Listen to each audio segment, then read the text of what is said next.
اس لیے ہم مطمئن ہو کر اپنی کارروائی میں مصروف ہو گئے۔ آپ نے بتایا نہیں کہ مائکرو فلم کو کس طرح بھجوایا جائے؟ اوور۔ جیکسن نے اصل بات پر آتے ہوئے کہا، نان سینس، یہ کام دشا کی کرنے کا تھا۔ میں نے تمہیں عمران اور پاکیزہ سیکرٹ سروس کے خاتمے کے لیے بھیجا تھا، تم دوسرے کاموں میں لگ گئے۔ عمران پر تم نے حملہ کرایا اور اس بات کی تم نے تصدیق کرنا بھی گوارا نہیں کی کہ وہ زندہ ہے یا مر گیا ہے۔ دشا فلم حاصل کر کے خود ہی واپس آ جاتی، لیکن اسپارگل کے لیے سب سے بڑا خطرہ عمران اور پاکیزہ سیکرٹ سروس ہیں، جن کے خاتمے کے لیے تمہیں بھیجا گیا تھا اور تم نے اپنا کام ہی پورا نہیں کیا۔ بولو کیوں نہیں کیا؟ اوور۔ سپر ماسٹر نے غصے سے چیختے ہوئے کہا، میں نے عمران کو ہلاک کر دیا ہے سپر ماسٹر، اس کے زندہ بچنے کا کوئی امکان نہیں ہے۔ ٹائیگر کے ذریعے ہمیں 4 سٹارز اور ان کے ہیڈ کوارٹر کا بھی علم ہو گیا ہے، ہم کبھی بھی جا کر ان کا خاتمہ کر سکتے ہیں۔ اوور۔ کبھی بھی سی تمہارا کیا مطلب ہے؟ تمہیں ان سب کا خاتمہ کرنے کے بعد مجھے رپورٹ کرنی چاہیے تھی۔ Naan sense. Over. Super master نے اسی طرح غصے سے چیختے ہوئے کہا، یہ کام آج ہی ہو جائے گا سپر ماسٹر، میں ابھی اپنے ساتھیوں کو لے جا کر فوراً 4 سٹارز کے ہیڈ کوارٹر پر حملہ کر دیتا ہوں اور پھر میں 4 سٹارز میں سے کسی ایک کو زندہ پکڑ کر اس سے باقی ممبران کے بارے میں پوچھ لوں گا، ان کے ذریعے مجھے ان کے چیف کا بھی پتہ چل جائے گا، تو میں اس کے ہیڈ کوارٹر میزائلوں سے اڑا دوں گا، ان میں کسی ایک کو بھی زندہ نہیں چھوڑوں گا۔ اوور۔ جیکسن نے کہا، ٹائیگر اب کہاں ہے؟ ٹائیگر کو میرے حکم پر شہر سے باہر ایک ویران علاقے میں لے جا کر چھوڑ دیا گیا ہے، البتہ اس کی گردن کے عقبی حصے میں MCB لگا دیا ہے تاکہ جو لوگ اس سے باتیں کریں وہ باتیں اور ارد گرد کا علاقہ ہماری مشین چیک کرتی رہے۔ اسی طرح ہمیں یقین ہے کہ ہم پوری سیکرٹ سروس کو ٹریس کر کے ختم کر دینے میں کامیاب ہو جائیں گے۔ ایلیا کہاں ہے جسے ڈاکٹر رخسار بنا کر بھیجا گیا تھا؟ اوور۔ ایلیا کا کام ختم ہو گیا تھا سپر ماسٹر، اس کے ذریعے ہمیں ٹائیگر کو باہر لانا تھا اور اس نے یہ کام کر دیا تھا، اس لیے میں نے اسے فوری طور پر واپس جانے کی ہدایات دے دی تھی۔ اب تک وہ یقیناً ایکڈیمیا واپس پہنچ چکی ہوگی۔ تم نے سارا کھیل ہی الٹ دیا ہے، اب وہ مائکرو فلم بھی تمہارے پاس ہے۔ ہو سکتا ہے پاکیزہ سیکرٹ سروس کو اس بات کا علم ہو گیا ہو کہ اصل فارمولہ ہمارے ہاتھ لگ چکا ہے۔ تمہارا عمران پر حملہ کرنے اور ٹائیگر کو اغوا کرنے کے بعد اب تک یقیناً پاکیزہ سیکرٹ سروس حرکت میں آ چکی ہوگی، اور یقیناً انہوں نے ایئرپورٹ، بندرگاہ اور دارالحکومت سے نکلنے والے تمام راستوں پر سخت چیکنگ شروع کر دی ہوگی۔ اس طرح تمام انٹرنیشنل کوریئرز کی بھی چیکنگ کی جا سکتی ہے، اور ہو سکتا ہے کہ ایکڈیمیا کے سفارت خانے کی بھی نگرانی کی جا رہی ہو۔ اس لیے تم اپنے تمام ساتھیوں سمیت فوری طور پر میک اپ کر لو، کاغذات کا دوسرا سیٹ اپ بنوا لو، اور مائکرو فلم کو تم فوری طور پر دارالحکومت کے مشہور کلب کاٹان کے جنرل مینیجر اور مالک ڈوفرے کے حوالے کر دو۔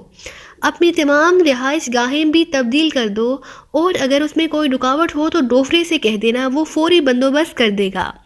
ڈوفرے کے ہاتھ بے حد لمبے ہیں، وہ حالات دیکھ کر تمہیں بھی وہاں سے نکلوا دے گا اور مائکرو فلم بھی مجھ تک پہنچ جائے گی، لیکن یہ بات یاد رکھنا کہ تم ازخود ڈوفرے سے رابطہ نہیں کرو گے، وہ جب بھی مناسب سمجھے گا تم سے خود رابطہ کر لے گا۔ اوور۔ سپر ماسٹر نے کہا، اس طرح تو سپر ماسٹر ہم سب مکمل اندھیرے میں رہیں گے۔ اوور۔ جیکسن نے قدرے احتجاج کرتے ہوئے کہا، تم وہاں کے حالات نہیں سمجھتے، عمران کے زخمی ہونے اور تمہارے مائکرو فلم حاصل کر لانے کے باوجود اگر پانسا پلٹ گیا تو یہ لوگ چند لمحوں میں ٹاپ فورس کو ادھیڑ کر رکھ دیں گے، اس لیے یہ تمام انتظامات پہلے سے ہی کر لیے گئے تھے۔ ڈوفرے پر مجھے مکمل اعتماد ہے، وہ تمہیں بھی اور مائکرو فلم کو بھی وہاں سے نکلوا دے گا۔ اور سنو، it is my order. Over. Super master نے انتہائی سرد لہجے میں کہا تو جیکسن کا پورا جسم یکلخت کپ کپا کر رہ گیا۔ یس سر، آپ کے حکم کی مکمل تعمیل ہوگی۔ اوور۔ جیکسن نے بھیک مانگنے والے لہجے میں کہا، میک اپ کر کے جاؤ اور مائکرو فلم ڈوفرے کو دے دو، میں اسے فون پر تفصیل بتا دیتا ہوں، تم نے اسے فوراً کوڈ ٹاپ فورس اور اپنا نام جیکسن بتانا ہے۔ اوور۔ سپر ماسٹر نے کہا، اور اس کے ساتھ ہی رابطہ ختم ہو گیا تو جیکسن نے بے اختیار ایک طویل سانس لیا اور ٹرانسمیٹر آف کر کے اسے سامنے میز پر رکھ دیا۔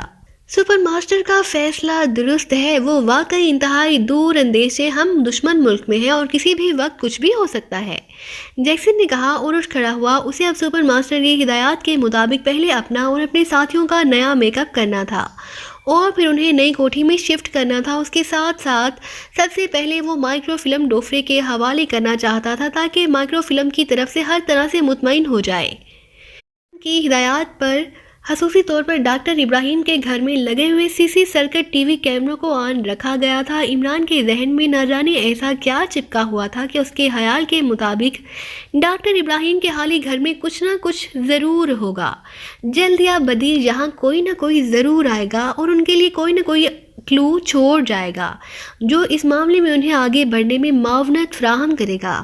ڈاکٹر ابراہیم کی رہائش گاہ خالی تھی، اسے جائے واردات کے طور پر سیلڈ کر دیا گیا تھا اور وہاں ایک سپاہی کو تعینات کر دیا گیا تھا جو ہر وقت رہائش گاہ کے باہر رہتا تھا اور رہائش گاہ کی نگرانی کرتا تھا۔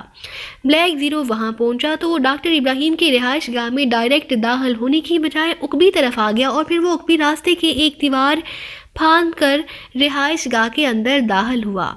اس نے رہائش گاہ کے اندر آ کر جب اپنی تحقیقات کا آغاز کیا تو اسے معلوم ہو گیا کہ وہاں کوئی لڑکی آئی تھی جس نے رہائش گاہ کے اندر ہر چیز ادھیڑ کر رکھ دی تھی۔ ڈاکٹر ابراہیم کے کمرے کی دیوار میں ایک سیف بھی کھلا ہوا تھا۔ اس سیف کے بارے میں عمران نے اسے پہلے کچھ نہیں بتایا تھا اور شاید اس سیف کو پہلے کسی نے دریافت بھی نہ کیا تھا۔ اس سیف کو دیکھ کر بلیک زیرو نے وہاں اور زیادہ باریک بینی سے جائزہ لینا شروع کر دیا تھا۔ جلد ہی اسے چند ایسے کلیو مل گئے جن سے اسے یقین ہو گیا کہ رہائش گاہ میں داخل ہونے والی لڑکی نے یہاں سے ضرور کوئی چیز حاصل کی ہے۔ وہ فوراً CCTV کیمروں کی ریکارڈنگ روم میں گیا اور پھر جب اسے ریکارڈنگ چیک کی تو اسے ایک لڑکی دکھائی دی۔ اس لڑکی کا حلیہ مختلف تھا لیکن اس کا قد کاٹ اور اس کے چلنے کا انداز ڈشا جیسا تھا۔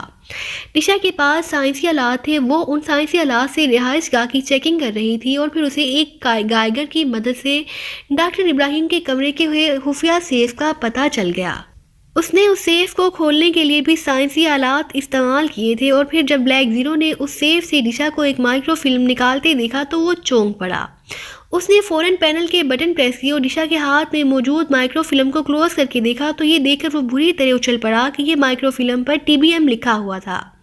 TBM مائکرو فلم، یہ تو اسی فارمولے کی فلم ہے جو ڈاکٹر رخسار نے ڈاکٹر ابراہیم کو امانت کے طور پر دی تھی۔ کیا مطلب، کیا ڈشا پہلے جو فلم لے گئی تھی وہ یہ فلم نہ تھی اور اصل فلم اسے اب ملی ہے؟ بلیک زیرو نے بڑبڑاتے ہوئے کہا۔ بلیک زیرو نے ساری فلم کو ایک میموری کارڈ میں فیڈ کیا اور اسے جیب میں ڈال کر باہر آ گیا۔ تھوڑی ہی دیر میں وہ ڈاکٹر ابراہیم کی رہائش گاہ سے نکل کر اپنی کار میں سوار دانش منزل کی جانب اڑا جا رہا تھا۔ دانش منزل پہنچ کر وہ آپریشن روم میں آ گیا۔ اس نے ایک مشین پر موجود کور ہٹایا اور اس کے سامنے رکھی ہوئی کرسی پر بیٹھ کر اس نے مشین کو آپریٹ کرنا شروع کر دیا اور ساتھ لایا ہوا میموری کارڈ اس مشین کے ایک خانے میں ڈال دیا۔ اس نے مائکرو فلم پر خصوصی طور پر لکھا ہوا IP ایڈریس دیکھ لیا تھا جس کے ذریعے اسے ٹریکنگ مشین کے ذریعے چیک کیا جا سکتا تھا۔ ہر قسم کی مائکرو فلمز پر خصوصی طور پر IP نمبر لکھا جاتا تھا اور ان میں ٹریکنگ ڈیوائس لگی ہوئی تھی تاکہ چھوٹی ہونے کی وجہ سے اگر مائکرو فلم گم جائے تو اسے IP ایڈریس کے ذریعے ٹریک کر کے ڈھونڈا جا سکتا تھا۔ اس ٹریکنگ نمبر کو دیکھ کر ہی بلیک زیرو اس کا ڈاکٹر ابراہیم کی رہائش گاہ سے ریکارڈ نکال کر لے آیا تھا تاکہ وہ چیک کر سکے کہ اب وہ فلم کہاں پر موجود تھی۔ چونکہ فلم کا آپریٹنگ سسٹم محدود فاصلے تک مارک کیا جا سکتا ہے، اس لیے اگر فلم دارالحکومت میں کہیں ہوتی تو بلیک زیرو اس مشین کے ذریعے اس فلم کا پتہ لگا سکتا تھا، اور اگر ڈشا اس مائکرو فلم کو لے کر نکل گئی تھی تو پھر اس مشین کے ذریعے اس فلم کو ٹریس نہیں کیا جا سکتا تھا۔ اور بلیک زیرو دل ہی دل میں دعا کر رہا تھا کہ فلم ابھی پاکستان میں اور خاص طور پر دارالحکومت میں ہی کہیں موجود ہو۔ اگر ایسا ہوتا تو وہ اس جگہ پہنچ کر اس مائکرو فلم کو حاصل کرنے کی کوشش کر سکتا تھا، اسی لیے وہ دانش منزل میں آتے ہی اس مشین سے چپک گیا تھا تاکہ مائکرو فلم کو ٹریک کر کے اس کی لوکیشن کا پتہ لگا سکے۔ اس نے مشین کا بٹن آن کر دیا۔ اب اس کی نظریں اسکرین پر جمی ہوئی تھیں۔ چند لمحوں بعد اسکرین ایک جھماکے سے روشن ہو گئی۔ اس پر دارالحکومت کا نقشہ موجود تھا اور ایک جگہ سرخ رنگ کا نقطہ تیزی سے جل بجھ رہا تھا۔ اس کا مطلب تھا کہ اس نمبر کی چپ والی مائکرو فلم اس جگہ موجود تھی۔ بلیک زیرو کے چہرے پر مسرت کے تاثرات پھیل گئے۔ اس نے جھک کر غور سے اس جگہ کو دیکھا جہاں نقطہ جل رہا تھا۔ وہاں کاٹان کلب کا نام لکھا ہوا دکھائی دے رہا تھا۔ کاٹان کلب، بلیک زیرو نے بڑبڑاتے ہوئے کہا اور پھر اس نے مشین آف کر دی اور اٹھ کھڑا ہوا۔ ایک لمحے کے لیے اسے خیال آیا کہ وہ جولیا کو کال کر کے مائکرو فلم کے حصول کے لیے کہہ دے، لیکن پھر اس نے یہ خیال مسترد کر دیا۔ اس نے خود جانے کا فیصلہ کیا۔ پھر میک اپ کر کے اور لباس تبدیل کر کے اس نے ایک الماری سے مشین پسٹل نکال کر جیب میں ڈالا اور فون کو ٹیپ پر لگا کر اور دانش منزل کا خودکار حفاظتی نظام آن کر کے وہ عقبی دروازے سے باہر آ گیا۔ تھوڑی دیر بعد اس کی کار خاصی تیز رفتاری سے کاٹان کلب کی طرف بڑھی چلی جا رہی تھی۔ ڈیشا کا تعلق جو کہ اسپارگن جیسی تنظیم سے تھا، اس لیے بلیک زیرو کو احساس تھا کہ یہ لوگ انتہائی باوسائل بہرحال ضرور ہوں گے کہ وہ اسے فوری طور پر ملک سے باہر نکال دیں۔ کاٹان کلب اس نے دیکھا ہوا تھا، اس لیے جلد ہی اس کی کار کلب کے کمپاؤنڈ گیٹ میں داخل ہو کر مڑی اور پھر پارکنگ میں جا کر اس نے کار روک دی۔ بلیک زیرو نے ایگریمنٹ میک اپ کر رکھا تھا۔ اس نے کار پارکنگ میں روکی اور نیچے اتر کر اس نے کار لاک کی۔ اسی لمحے پارکنگ بوائے نے کارڈ اس کی طرف بڑھایا تو بلیک زیرو کو اسے دیکھ کر ایک خیال آیا کہ اس سے جنرل مینیجر کے آفس کا کوئی عقبی راستہ معلوم کر لے، لیکن پھر اس نے ارادہ بدل دیا۔ اسے معلوم تھا کہ زیادہ دیر ہو گئی یا وہ کسی الجھن میں پڑ گیا تو مائکرو فلم یہاں سے بھی غائب ہو سکتی تھی اور پھر اسے ایک بار پھر اسے ٹریس کرنا پڑے گا۔ اس لیے اس نے لمبے چکر میں پڑنے کا ارادہ ترک کر دیا اور تیز تیز قدم اٹھاتا ہوا کلب کے مین گیٹ کی طرف بڑھتا چلا گیا۔ مشین سے اسے یہ تو معلوم ہو گیا تھا کہ مائکرو فلم کاٹان کلب کے ایریے میں ہے، لیکن کہاں ہے اس بارے میں اسے علم نہ تھا۔ لامحالہ اسے ڈیشا کا تعلق جنرل مینیجر سے ہی ہو سکتا تھا۔ مین گیٹ کھول کر وہ ہال میں داخل ہوا تو اندرونی ماحول دیکھ کر وہ حیران ہو گیا۔ یوں لگتا تھا جیسے دروازہ کھولتے ہی وہ پاکیزہ سے ایکریمیا پہنچ گیا ہو۔ کاؤنٹر پر دو خوبصورت لڑکیاں موجود تھیں۔ یس سر، بلیک زیرو کے قریب جانے پر ایک لڑکی نے محسوس انداز میں مسکرا کر کہا۔ کلب کا مینیجر کون ہے؟ بلیک زیرو نے پوچھا۔ جی، مالک اور مینیجر جنرل مینیجر ڈوفرے ہیں، لڑکی نے قدرے حیرت بھرے لہجے میں کہا۔ شاید اسے اس سوال کی وجہ تسمیہ سمجھ نہ آئی تھی۔ میرا نام ہوسٹان ہے اور میرا تعلق ایگریمنٹ سفارت خانے سے ہے۔ میں فرسٹ سیکرٹری کا پرسنل سیکرٹری ہوں۔ سیکرٹری صاحب نے اس کلب کی بڑی تعریف سنی ہے، انہوں نے مجھے بھیجا ہے تاکہ میں ان کے یہاں آنے اور رہنے کے بارے میں یہاں کے جنرل مینیجر سے بات کر سکوں۔ بلیک زیرو نے کہا۔ آپ جنرل مینیجر صاحب سے مل لیں، وہ آفس میں موجود ہیں، لڑکی نے مسکراتے ہوئے کہا۔ وہ شاید فرسٹ سیکرٹری کا نام سن کر ہی مرعوب ہو گئی تھی۔ ان سے فون پر بات کر کے اجازت تو لے لیں، ایسا نہ ہو کہ وہ میرے اچانک جانے پر ناراض ہو جائیں، بلیک زیرو نے کہا۔ آپ کی ملاقات پہلے ان کی پرسنل سیکرٹری مس گلوریا سے ہوگی، وہی بعد سے آپ کی ملاقات کے سلسلے میں بات چیت کرے گی، لڑکی نے جواب دیا۔ اوکے، کہاں ہے مس گلوریا کا آفس؟ بلیک زیرو نے کہا۔ ادھر سائڈ میں راہداری کے آخر میں دربان موجود ہوگا، وہاں، لڑکی نے ہاتھ سے اشارے سے کہا تو بلیک زیرو نے اس کا شکریہ ادا کیا اور تیز تیز قدم اٹھاتا ہوا راہداری میں داخل ہو گیا۔ راہداری کے آخر میں ایک بند دروازے کے سامنے باورچی دربان موجود تھا۔ بلیک زیرو کے قریب پہنچنے پر اس نے سلام کیا اور پھر ہاتھ سے دروازہ کھول دیا۔ بلیک زیرو اندر داخل ہوا تو سامنے ہی میز کے پیچھے ایک نوجوان اور خوبصورت لڑکی بیٹھی ہوئی تھی۔ اس کے جسم پر سکرٹ تھی اور وہ فون پر بات کر رہی تھی۔ اس نے بات کرتے ہوئے بلیک زیرو کو بیٹھنے کا اشارہ کیا تو بلیک زیرو کرسی پر بیٹھ گیا۔ چند لمحوں بعد اس نے ریسیور رکھ دیا۔ یس سر، فرمائیے سر، میرا نام گلوریا ہے، لڑکی نے بڑے مودبانہ لہجے میں کہا۔ بلیک زیرو نے اسے بھی وہی کہانی سنا دی جو وہ پہلے کاؤنٹر گرل کو سنا چکا تھا۔ لڑکی نے بات سن کر اس بات میں سر ہلایا اور سامنے موجود انٹر کام کا ایک بٹن پریس کر دیا۔ یس، ایک بھاری سی آواز سنائی دی۔ گلوریا بول رہی ہوں بوس، گلوریا نے کہا اور پھر وہی بات دہرا دی جو بلیک زیرو نے اس سے کی تھی۔ سفارت خانے کے فرسٹ سیکرٹری کے پرسنل سیکرٹری؟ اوہ، ان کو فوراً بھجوائیں گے تو ہمارے لیے اعزاز ہے کہ فرسٹ سیکرٹری صاحب یہاں خود تشریف لانا چاہتے ہیں، ڈوفرے نے مسرت بھرے لہجے میں کہا تو گلوریا نے اوکے کہہ کر انٹر کام آف کر دیا۔ آئیے سر، میں آپ کو بوس تک چھوڑ آؤں، گلوریا نے انتہائی مرعوب لہجے میں کہا اور اٹھ کھڑی ہوئی۔ پھر وہ بلیک زیرو کو ساتھ لیے ایک سائڈ پر موجود ایک چھوٹی سی راہداری سے گزر کر ایک بند دروازے کے سامنے پہنچ کر رک گئی۔ تشریف لے جائیں سر، گلوریا نے کہا تو بلیک زیرو نے دروازے کو دھکیلا تو دروازہ کھلتا چلا گیا اور اسے کھلنے کے انداز سے ہی بلیک زیرو سمجھ گیا کہ کمرہ ساؤنڈ پروف ہے۔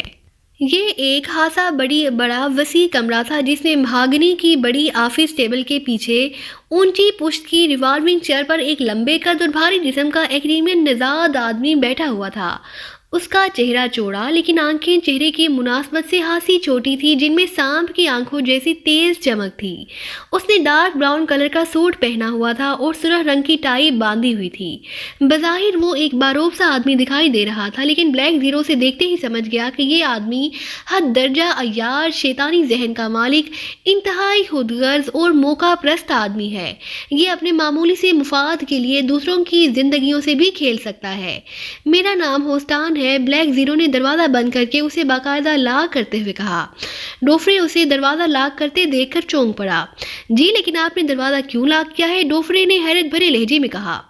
فرسٹ سیکرٹری صاحب کے سلسلے میں چند ایسی باتیں کرنی ہیں جنہیں آؤٹ نہیں ہونا چاہیے اور نہ ہی ڈسٹربنس ہونی چاہیے۔ بلیک زیرو نے مسکراتے ہوئے جواب دیا، اوہ اچھا، میرا نام ڈوفرے ہے اور میں کلب کا مالک اور جنرل مینیجر ہوں۔